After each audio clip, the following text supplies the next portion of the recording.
పంచాయతీ దాకా వచ్చినా పౌరుషానికేం తక్కువ లేదు. తప్పు చేసిన వాళ్లకు శిక్ష వేసే కార్యక్రమం ప్రెసిడెంట్ వచ్చి పూర్తి చేస్తాడన్నమాట.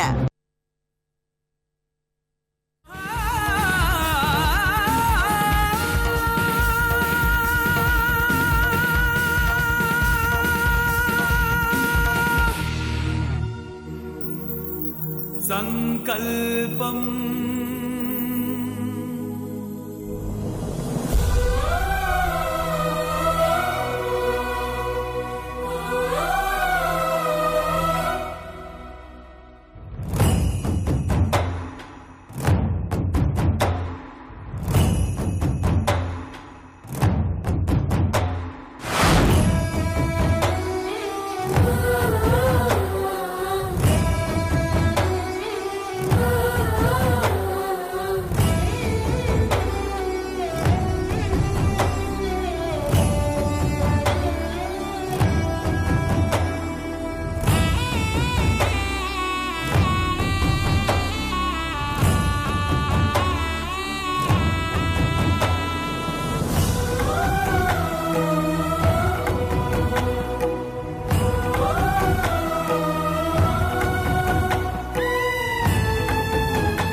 పాతిక సంవత్సరాల క్రితం మిమ్మల్ని కలిసి చూశానా, ఇప్పుడు మళ్ళీ చూస్తున్నానా? ఈ జన్మలో మొదటిసారి మీ ఇద్దరిని మళ్ళీ చూస్తున్నానా? అప్పుడు నన్ను వదిలి దేవుడి దగ్గరికి వెళ్ళిన మీరు ఆ దేవుడి సమక్షంలో మళ్ళీ నాకు కనిపించడం చాలా ఆనందంగా ఉంది.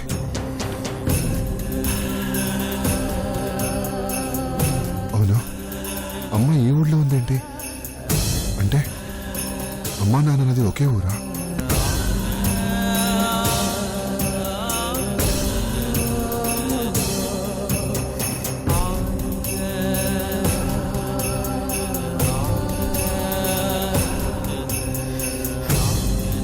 స్వామి, చేయని తప్పుకి మా అన్నయ్యని దోషిగా నిలబెడుతున్నారు. మా తాతయ్యని బాధ పెడుతున్నారు. మా అన్నయ్య నిర్దోషిత్వాన్ని నిరూపించడానికి నాకు సాయం చేయి. స్వామి, ఎట్టి పరిస్థితుల్లో వాళ్లకు సాయం చేయొద్దు. ఆ బంగారు రాజుగాడు తప్పు లేకపోయినా సరే వాడి పెద్దలు చేసిన తప్పులకు ఈ రూపంగా అయినా వాడు శిక్ష అనుభవించి తీరాలి. మా పెద్దలకు ఆత్మశాంతి కలగాలి.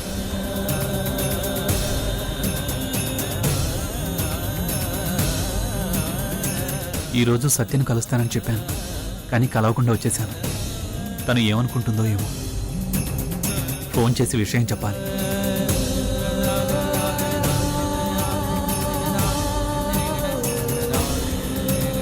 పాపం, నేను వస్తానని కృష్ణ వెయిట్ చేశాడేమో. నేను వెళ్ళకపోయేసరికి ఫీల్ అవుతూ ఉంటాడు. ఫోన్ చేసి సారీ చెప్పాలి.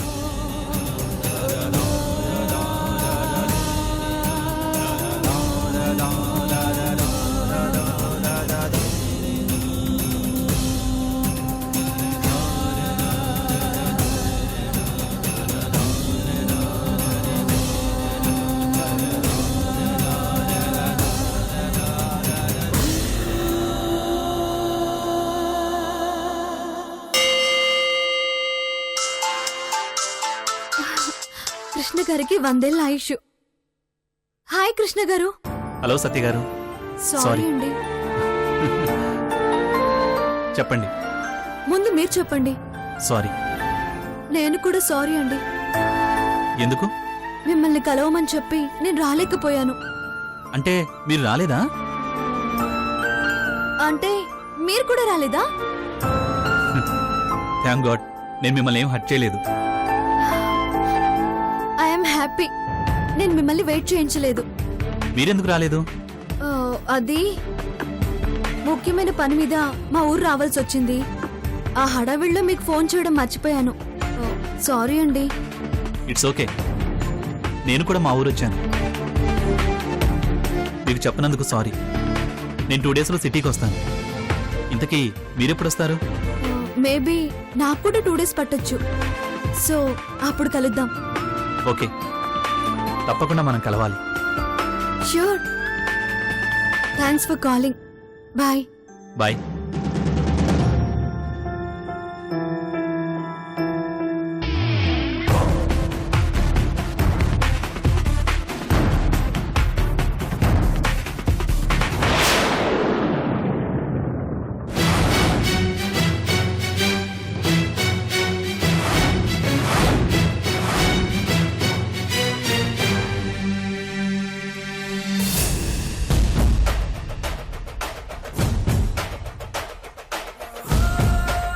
ఓ, దాచిపెట్టిన మురారిగాణ్ణి ముసలాడు ధైర్యం చేసి బయటికి తెచ్చాడన్నమాట.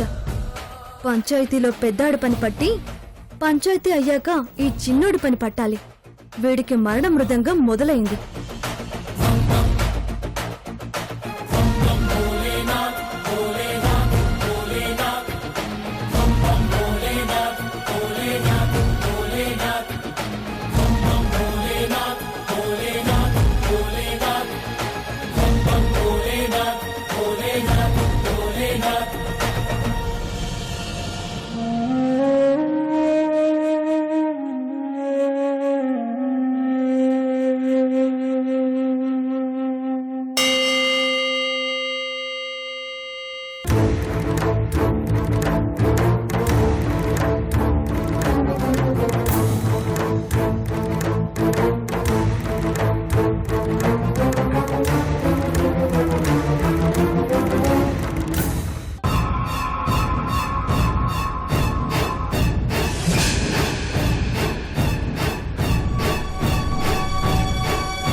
నాగమ్మ గారు, ఆ అమ్మాయి సిటీలో చదువుతున్న మీ చిన్న మనవరాలు కదూ?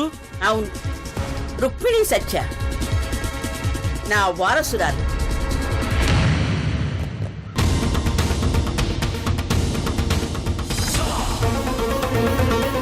వాడు కూడా వచ్చాడమ్మమ్మా. ఎవడే? ముసలాడి చిన్న మనవడు. ముసలాడికి ఇంత ధైర్యం ఎలా వచ్చింది? ఎక్కడ వాడు?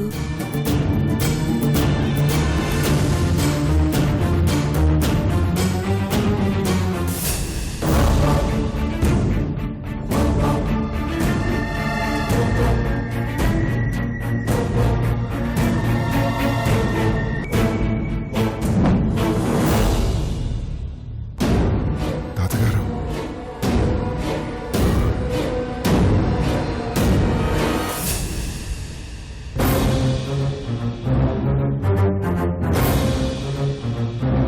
అదిగో వస్తున్నాడు.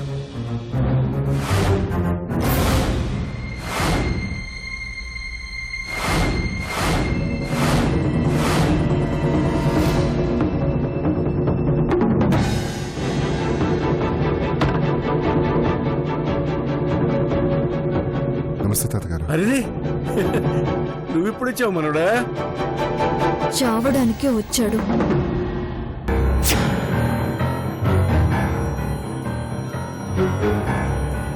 చక్రవర్తి గారు, సిటీలో చదువుకుంటున్న మీ చిన్న మనవడు ఈ అబ్బాయేనా? ఇన్నాళ్ళు మాకు చూపించకుండా దాచిపెట్టిన మీ చిన్న మనవడు ఈ అబ్బాయేనా? ఈ మనవడు ఆ మనవడు కాదు, మనవడు లాంటివాడు.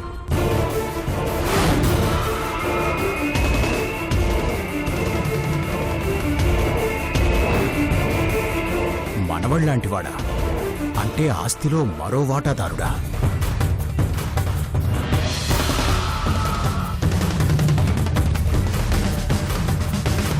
వీడు ముసలాడి మనవడు కాదా? మరి వీడి ఫోటోనే కదా మన దగ్గరకు వచ్చింది. అదే నాకు అర్థం కావట్లేదమ్మమ్మా. మురారి నా రక్తం పంచుకు పుట్టిన మనవడైతే ఈ మనవడు దేవుడిచ్చిన మనవడు.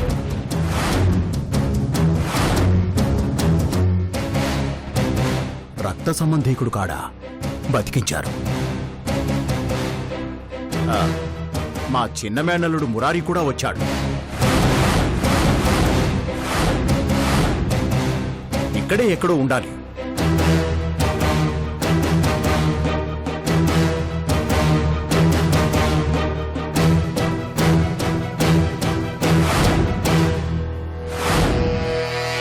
మావయ్య గారు, మురారి ఎక్కడా? వెంకట్రావు, బాబెక్కడా? అదిగోనయ్యా మురార్బాబు వస్తున్నాడు.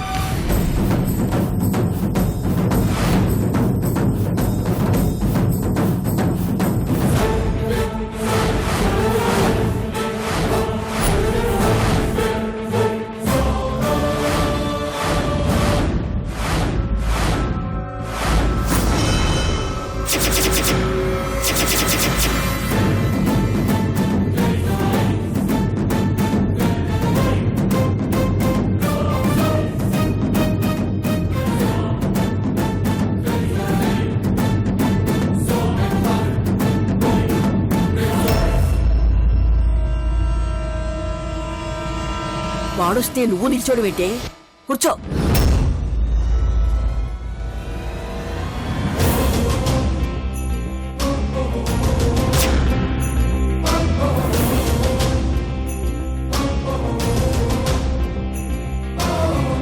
వీడే నా చిన్న మనవడు మురారి.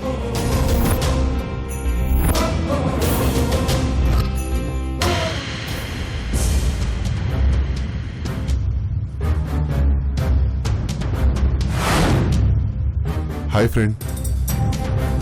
మీరేంటి బాస్ ఇక్కడ? చిన్న పనుండి వచ్చాను ఫ్రెండ్.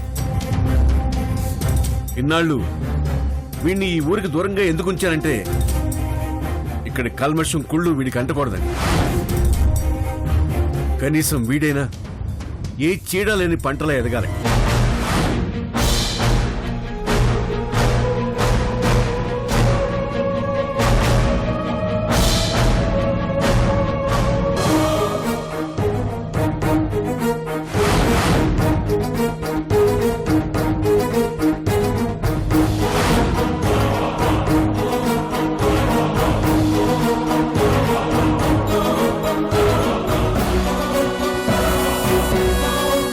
మనం ఒకటి తెలిస్తే దైవం మరొకటి తెలుస్తాడంట. మానవత్వం అంటే నమ్మకం లేని మనుషులకు వీడిని దూరంగా పెట్టాలని నేను అనుకున్నాను.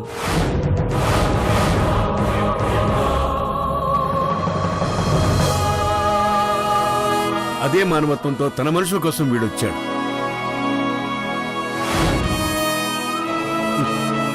దైవ నిర్ణయాన్ని ఎవ్వరూ అడ్డుకోలేరు. ఆ దైవమే కాదు, ఏ దెయ్యం అడ్డుపడ్డా మీ నాశనం తప్పదు చక్రవర్తి.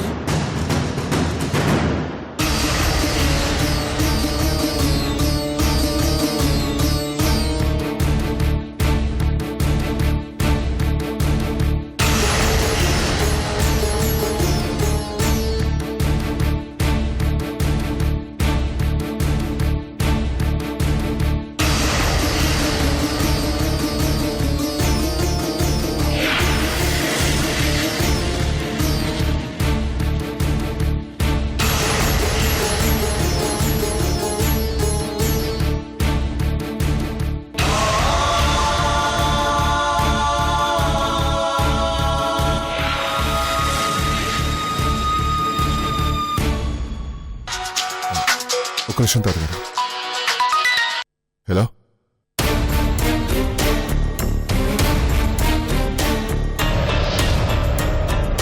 నమస్కారం అయ్యా. నమస్తే. నమస్కారం చక్రవర్తి గారు. నమస్కారం. ఏంటి ప్రెసిడెంట్ గారు, మీరు ఈ పంచాయతీకి ప్రేక్షకుడుగా వచ్చారా లేక న్యాయమూర్తిగా వచ్చారా? న్యాయమూర్తిగా వస్తే నిందితులకు నమస్కరించకూడదని తెలీదా? నిందపడ్డంత మాత్రాన నిందితులు అయిపోరమ్మా. ఈ చక్రవర్తి గారు ఈ పంచాయతీకి ధర్మపీఠం లాంటి వారు. ఆ ధర్మపీఠం నుంచే అధర్మం పుట్టుకొచ్చింది. ప్రెసిడెంట్ గారు మీరు కూర్చోండి. మొదలు పెట్టండి. మొదలు పెట్టే ముందు ఒక్క మాట. మీకు ఆయనపై గౌరవం ఉండొచ్చు, కానీ న్యాయాన్ని నిర్ణయించడంలో పక్షపాతం చూపకూడదు. అన్యాయం చేసిన వారికి న్యాయబద్ధంగా శిక్ష వేస్తారని నమ్ముతున్నాను.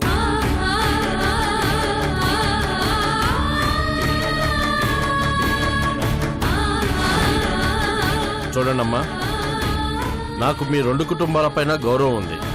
అలాగే న్యాయమూర్తిగా బాధ్యత కూడా ఉంది. ఇది పంచాయతీ మాత్రమే కాదు, దైవ సమక్షం కూడా. న్యాయాన్యాయాలు న్యాయంగానే నిర్ణయింపబడతాయి. అన్యాయం జరిగిన వారికి న్యాయం, తప్పు చేసిన వారికి శిక్ష దొరుకుతాయి. మొదలు పెట్టండి. రంగా, ఆ బంగారాజు మా సౌమ్య అమ్మగారిపై గుళ్ళో అఘాయిత్యం చేయబోయాడు.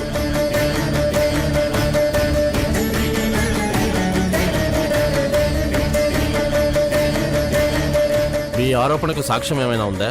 ఒక్క సాక్ష్యం కాదు, 10 మంది చూస్తుండగా వాడు నా మనవరాలిపై చేయి వేశాడు. ఆ 10 మంది సాక్ష్యం చెప్తారు. దీనికి మీరేమంటారు? నా మనవడికి కొన్ని చెడు అలవాట్లు ఉండొచ్చు, కానీ ఒక ఆడపిల్లని చేర్చేంత దుర్మార్గుడు మాత్రం కాదు. 10 మంది ముందు చెరబట్టిన వాడికి ఇంకా సమర్థింపేంటి? ఆ రోజు జరిగింది వేరని, జనం చూసింది వేరని నా మనవడు చెప్తున్నాడు. తప్పులు చేయడం నేర్చిన వాడు తప్పుడు మాటలు చెప్పడం నేర్చుండడా? నేనే తప్పుడోనైతే నీ మనవరాల ప్రాణాలతో ఉండేది కాదు, నీ కుటుంబం ఈ ఊళ్ళోనే ఉండేది కాదు. బంగారాజు, తాతయ్య చూసుకుంటారు కదా అల్లుడు, నువ్వు మధ్యలో మాట్లాడొద్దు. ఒక్క నిమిషం అన్నయ్య, నేను మాట్లాడతాను. మా అన్నయ్య ఏ నేరం చేయలేదనడానికి మా దగ్గర ఒక సాక్ష్యం ఉంది.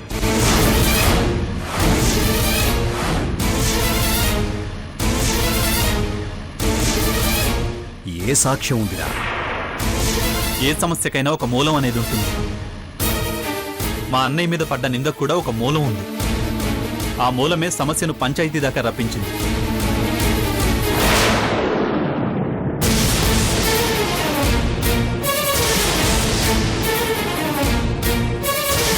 అంకల్,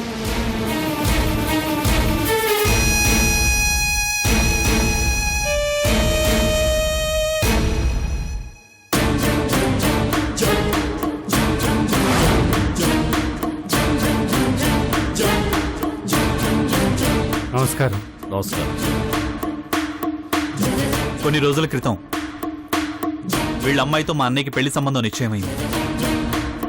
ఈ నాగమ్మ గారు పనిగట్టుకుని సంబంధాన్ని చెడగొట్టారు.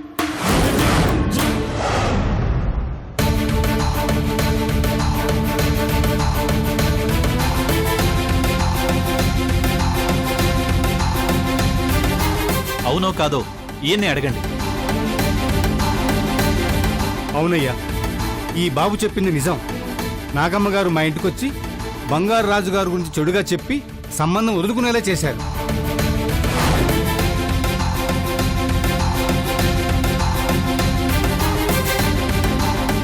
అమ్మో, ఇదేదో పాజిటివ్గా జరిగేటట్టుంది. మొదటి నుంచి మా కుటుంబంపై కక్షగట్టిన నాగమ్మ గారు అలా మాపై తప్పుడు ప్రచారం చేశారు. ఈ అన్యాయాన్ని సహించలేని మా అన్నయ్య వారింటిపై గొడవకు వెళ్లారు. కానీ మా తాతయ్య మా అన్నయ్యను వెనక్కి తీసుకొచ్చారు. ఇది జరిగింది అంకుల్. మా అన్నయ్య వారింటికి వెళ్లటం భరించలేని నాగమ్మ గారు మా అన్నయ్యపై తప్పుడు కేసు పెట్టారు. నిజం లేని నిందలు వేసి ఇప్పుడు పంచాయతీకి లాగారు. ఇదంతా కేవలం మాపై కక్షతో దుర్బుద్ధితో చేసిన పని అంకుల్. మా అన్నయ్య నిరపరాధి. అమ్మని బాలే పాయింట్ పట్టుకున్నావురా.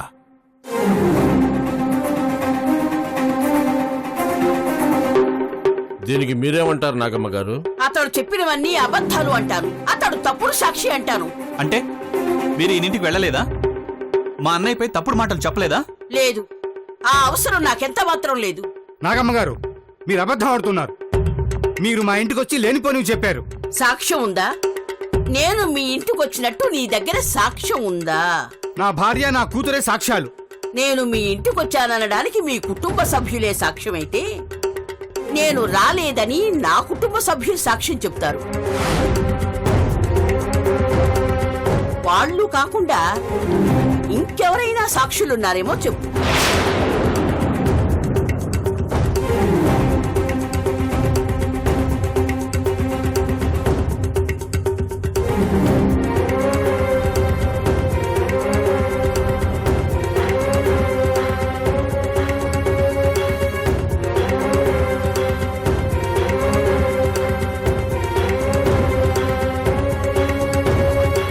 తర్వాత ఫోన్ చేస్తాను. నేను మళ్ళీ మాట్లాడతాను. ఎవ్వరూ లేరు. ఎందుకంటే నేనతనింటికి వెళ్ళలేదు కాబట్టి. ఇదంతా సిటీ తెలివితేటలతో ఈ పెద్ద మనిషి చిన్న మనవడల్లిన కట్టు కథ.